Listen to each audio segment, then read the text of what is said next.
memperolehnya.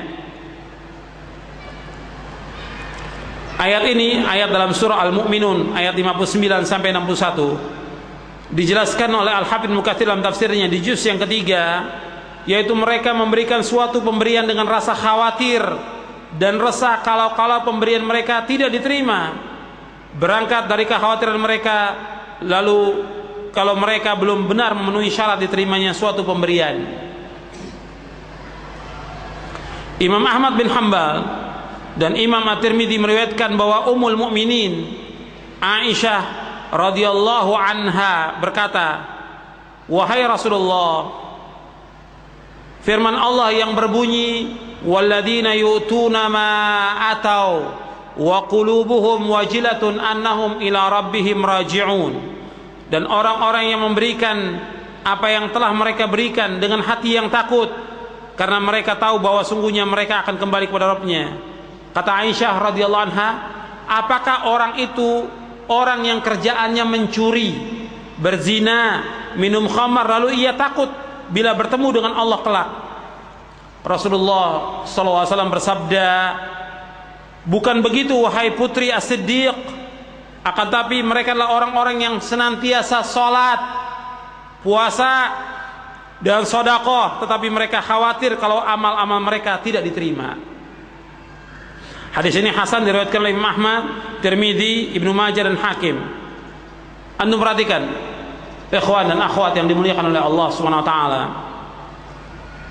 Ayat ini menjelaskan tentang orang yang puasa, orang yang salat, orang yang sedekah, tapi dia khawatir sedekah, salat, puasanya tidak diterima oleh Allah. Walladzina yu'tuna ma atau wa qulubuhum wajilatun annahum ila rabbihim raji'un. Artinya mereka memberikan apa yang Allah berikan kepada mereka, tapi hati mereka tetap ada rasa takut, diterima atau tidak amalnya. Ya, tidak seperti orang-orang yang belakangan. Itu orang-orang yang belakangan dia beramal, dia merasa bahwa pasti diterima amalnya. Apakah dia menunaikan ibadah haji, umrah, salat, puasa, zakat, sedekah, kalau dia sudah berikan atau dia sudah menunaikan, dia merasa bahwa dia sudah pasti diterima ibadahnya. Dia meyakini demikian. Padahal orang yang beriman, dia antara khauf war raja. Seorang yang beriman selalu dalam hatinya ada khauf war raja, antara takut dan harap. Dia mengharap kepada Allah agar amalnya diterima oleh Allah, dan dia takut amalnya tidak diterima oleh Allah SWT. Jadi ini harus kita perhatikan. Semuanya dalam kita melakukan amal apa saja, itu selalu kita memohon kepada Allah amal kita diterima oleh Allah SWT. Antum lihat doanya Nabi Muhammad SAW. Bagaimana doanya Nabi setiap pagi? Allahumma inni as'aluka ilman nafi'a wa rizqan thayyiba wa amalan mutaqabbala. Ya Allah, aku mohon kepada Engkau ilmu yang bermanfaat, rezeki yang halal, dan amal yang diterima. Nabi mohon amal supaya diterima oleh Allah SWT.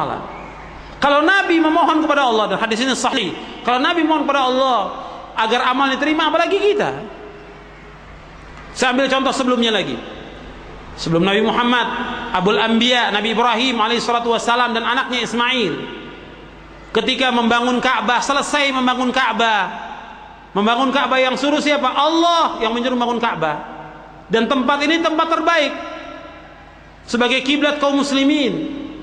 Nggak ada lagi. Artinya tidak ada unsur-unsur dunia maupun yang lain. Ikhlas semata-mata karena Allah, yang perintahkan Allah. Dan kemudian Nabi Ibrahim dan Ismail membangun Ka'bah ini. Bagaimana? Selesai bangun Ka'bah, Rabbana taqabbal minna innaka antas sami'ul alim. Wahai Rabb kami, terimalah amal kami, karena Engkau yang maha mendengar dan Engkau maha mengetahui. Tidak langsung bergembira, saya sudah selesai beramal, sudah pasti diterima. Anda perhatikan, wa idh yarfa' Ibrahimul qawa'ida minal baiti wa Ismail Rabbana taqabbal minna innaka antas sami'ul alim. Jadi ingatlah tatkala Ibrahim dan Ismail membangun Ka'bah, kemudian Ibrahim dan Ismail berdoa, wahai Rabb kami, terimalah amal kami. Terima amal kami. Sesungguhnya Engkau yang Maha mendengar dan Engkau yang Maha mengetahui. Jadi ini harus kita perhatikan ini. Semuanya.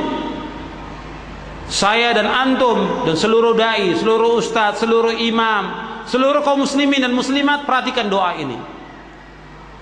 Artinya ketika kita selesai melakukan amal, jangan kita merasa puas, udah pasti diterima. Belum tentu. Meskipun sudah terpenuhi syaratnya, ikhlas dan ittiba. Nabi Ibrahim alaihissalam sudah memenuhi syaratnya, dan Ismail sudah memenuhi syaratnya, tapi tetap berdoa, Rabbana taqabbal minna innaka antas samiul alim. Wahai Rabb kami, terima amal kami. Engkau lah yang Maha mendengar, Engkau lah yang mengetahui. Jadi ini perhatikan, setiap kita beramal, kita berdoa kepada Allah, ya Allah, terimalah amal kami ini ya Allah.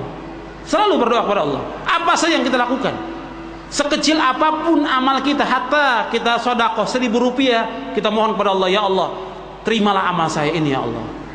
Minta kepada Allah agar kita diterima amal kita oleh Allah SWT. Kemudian selanjutnya, kiat yang keenam untuk ikhlas, yang keenam, tidak terpengaruh dengan ucapan orang. Jadi kita jangan terpengaruh dengan ucapan orang, baik orang yang memuji maupun orang yang mencela. Jangan terpengaruh, tetap kita laksanakan amal ini semata-mata karena Allah. Jangan terpengaruh dengan ucapan orang, baik yang memuji maupun mencela. Kemudian yang ketujuh, senantiasa ingat bahwa surga dan neraka bukan milik manusia. Yang akan membalas kita ganjaran ini dengan baik hanya Allah. Yang akan memasukkan kita ke dalam surga adalah Allah. Begitu juga kalau kita berbuat kejelekan, maksiat, yang memasukkan ke neraka Allah Subhanahu wa ta'ala. Jadi jangan mengharapkan sesuatu dari manusia. Jangan mengharapkan pujian atau sanjungan dari mereka. Yang punya surga dan neraka hanya Allah Subhanahu wa ta'ala. Kita beramal semata-mata karena Allah, dan kita selalu memohon kepada Allah agar kita dimasukkan ke surga. Allahumma inni as'alukal jannah wa a'udzubika minan nar. Allahumma inni as'alukal jannah wa a'udzubika minan nar. Allahumma inni as'alukal jannah wa a'udzubika minan nar. Ya Allah, aku mohon kepada Engkau surga dan jauhkan dari api neraka. Selalu kita mohon kepada Allah demikian. Kemudian yang kedelapan, kiat yang kedelapan, yaitu ingat bahwa Anda akan berada dalam kuburan sendirian. Jadi Ibnu Qayyim berkata, bersungguh-sungguh dalam mempersiapkan perjumpaan dengan Allah merupakan bekal yang paling bermanfaat dan paling mengantarkan seseorang untuk mencapai istiqamah. Karena orang yang siap menghadap Allah, hatinya akan terputus dari dunia dan seluruh isinya. Dia ingat bahwa dia dikubur sendirian dan dia harus ikhlas semata-mata karena Allah Subhanahu wa ta'ala.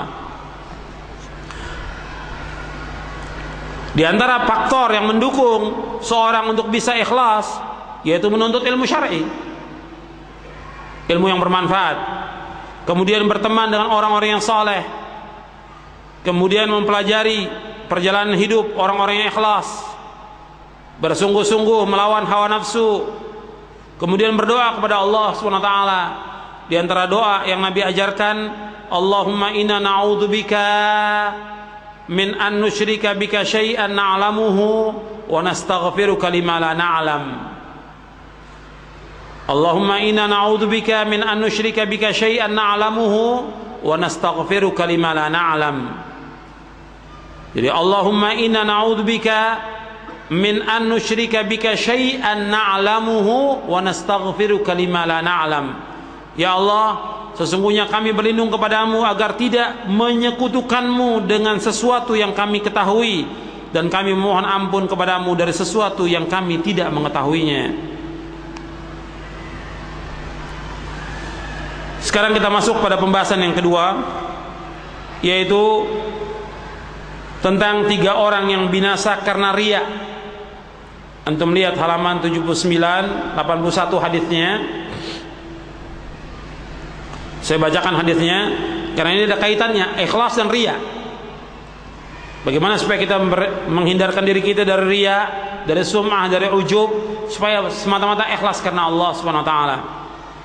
Saya akan bacakan hadisnya, yaitu tentang 3 orang yang binasa karena riya. An Abi Hurairah radhiyallahu anhu qala sami'tu Rasulullah sallallahu alaihi wa